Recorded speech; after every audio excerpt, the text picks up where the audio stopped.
action. Bonjour Stéphane Toy, vous êtes patron du CIHB Brief Construction. C'est une PME que vous avez rachetée en 2019, 2 millions d'euros de chiffre d'affaires, 20 salariés. Vous embauchez pendant la période du Covid. Vous nous indiquiez en aparté que votre entreprise pourrait être multipliée par 7, multipliée par 8, tellement il y a de demandes pour la maison en bois. L'intérêt du bois, évidemment, le bois rend prisonnier, emprisonne le CO2, une tonne de fixé par mètre cube. Quel est l'enjeu écologique pour, selon vous, mais aussi pour vos clients, pour vos acheteurs? Alors, il est très simple. L'enjeu écologique, c'est que l'impact de la construction d'une maison en ossature bois est 55% inférieur à celle d'une maison dite traditionnelle, en béton, pour faire simple. Donc, dès la construction, on a un impact écologique. On réduit très fortement l'impact écologique de la construction d'une maison.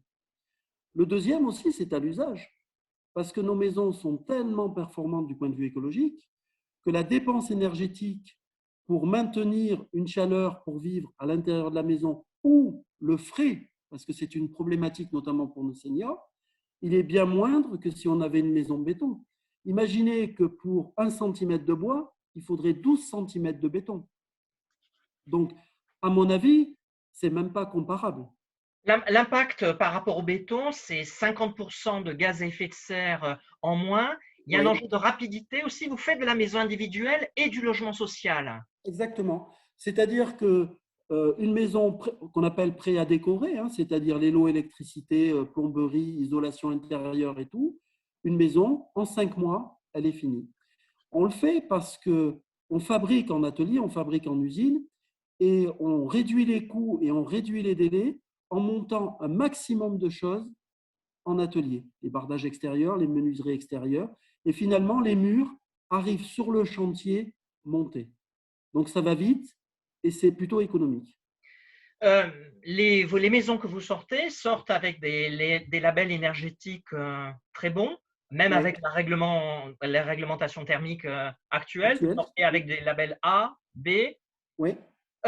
Pourquoi on est si en retard que ça en France, on a 10% du massif forestier européen. Vous nous indiquiez tout à l'heure, juste avant de démarrer, il y a beaucoup de toutes petites entreprises comme la vôtre, il y a peu de grands opérateurs. Ça fait partie des goulets d'étranglement de la filière? Oui, il y a un premier goulet d'étranglement qui est en train de disparaître, qui est quand même un phénomène culturel.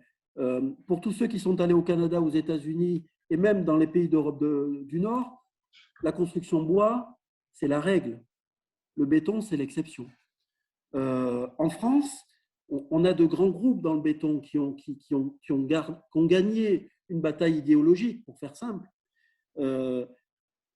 Mais ces blocages culturels sont quand même en train de s'effondrer. Aujourd'hui, la demande est très, très, très forte. Voilà. On a cru que le bois, les maisons brûlaient plus vite, alors que c'est exactement l'inverse. Il faut savoir qu'une maison qui est faite de béton ou de métal brûle beaucoup plus vite qu'une maison bois. Il y a eu des contre-vérités comme ça qui ont été données, mais innocemment, qui seront répétées un peu bêtement. Il y a eu des blocages culturels qui fait que finalement, nos entreprises, elles sont restées toujours très, très, très petites. Voilà. Et on a eu une offre qui était marginale jusqu'il y a très, très peu de temps. Vous êtes installé en zone rurale, dans le parc naturel du Périgord, à Saint-Padoux-la-Rivière. Dans quelle mesure le développement d'une entreprise comme la vôtre peut se concilier avec l'entretien du patrimoine forestier? Eh bien, c'est très simple, c'est que nous, on assure des débouchés économiques à tous les investisseurs de la forêt. Moi, quasiment toutes mes maisons ont un bardage, par exemple Douglas, 100% origine France. Donc, on le travaille de différents profils, mais beaucoup du bois de nos maisons vient des forêts françaises. Et c'est intéressant parce qu'on va investir dans les forêts, on investit les forêts parce qu'il y a des débouchés économiques. Et d'ailleurs, pour ceux comme moi qui se promènent beaucoup en zone rurale, quand on se promène dans certaines forêts, on voit malheureusement qu'elles sont plus du tout entretenues parce qu'il n'y a plus comme autrefois des gens qui viennent collecter le bois pour se chauffer. Et du coup, on trouve des mètres cubes et des mètres cubes de bois couchés dans la forêt qui sont plus du tout utilisés. Donc, il faut du débouché, il faut des débouchés pour les bois français, il faut des débouchés pour les forêts françaises, pour les scieries françaises, pour s'assurer que nos forêts, comme c'est le cas aujourd'hui, hein, se développent. N'oublions pas qu'on n'utilise que la moitié de la croissance française dans le bois. Mais par contre, c'est conditionné aux débouchés économiques. Et je pense que la maison Ossature-Bois et l'activité de menuiserie que nous avons participent à ces débouchés. Les scieries qui me servent aujourd'hui sont à entre 50 et 80 km de mon usine. Vous faites du Voilà. logement social aussi, donc il y a une demande aujourd'hui des offices publics sur du logement social en maison individuelle. On ne fait pas en France de tours encore en bois, ça se fait dans d'autres pays. Oui, c'est encore très marginal, il faut être honnête, mais on sent qu'il y a un intérêt. On est régulièrement sollicité et il y a encore chez les décideurs qui sont de ma génération, qui sont encore sur de vieilles habitudes ou de vieux modèles, quelques hésitations ou quelques interrogations légitimes. Et puis, il y a peut-être un frein aussi, il faut le reconnaître, c'est qu'aujourd'hui encore, la construction de maisons Saturbois est légèrement plus chère qu'une maison béton. Et peut-être que certains décideurs préfèrent de construire encore un plus grand nombre de logements avec des surfaces habitables importantes plutôt que d'essayer de réduire un petit peu les surfaces habitables et de construire sur des maisons bois. Quel est le Mais profil de vos clients? Ce sont des jeunes? Ce sont des militants écolos? C'est qui?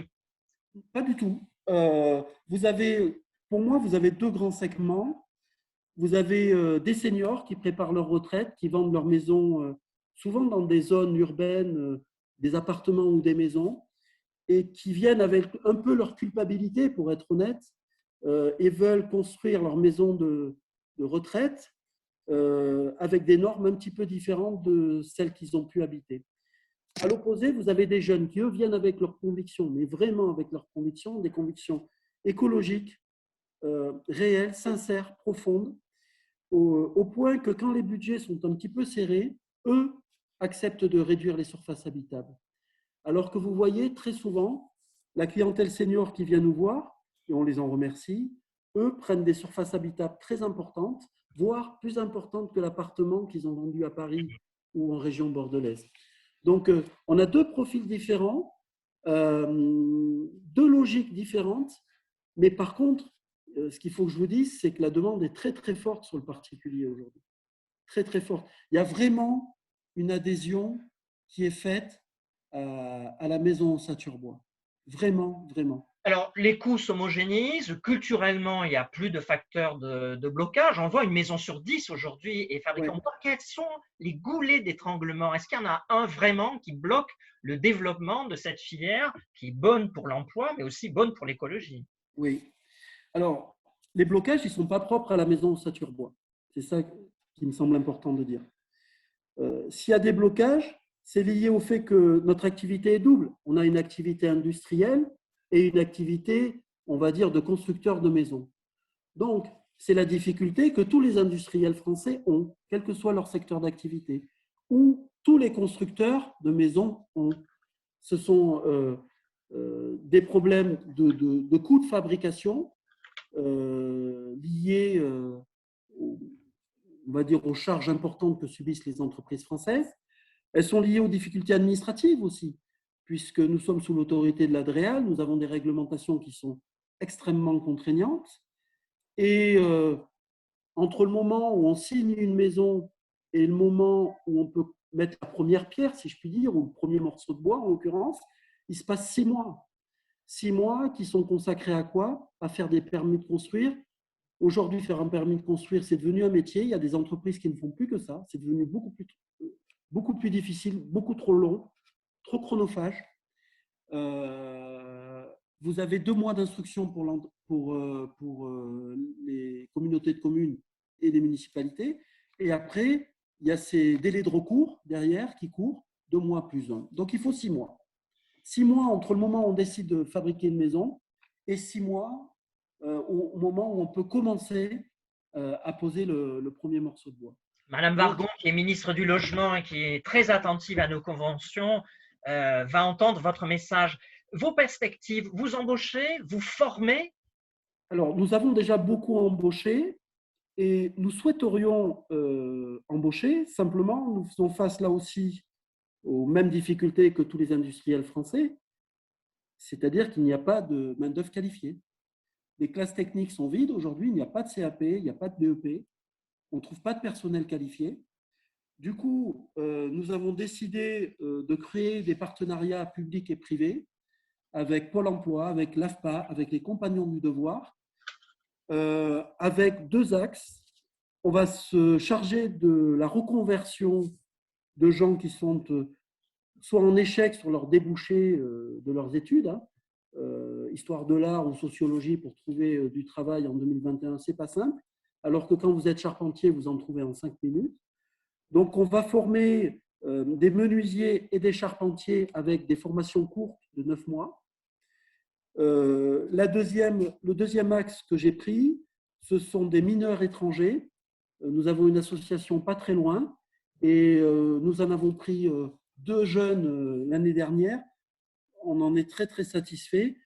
La difficulté, c'est qu'il y a l'apprentissage du français qui se fait en même temps que l'apprentissage d'un métier.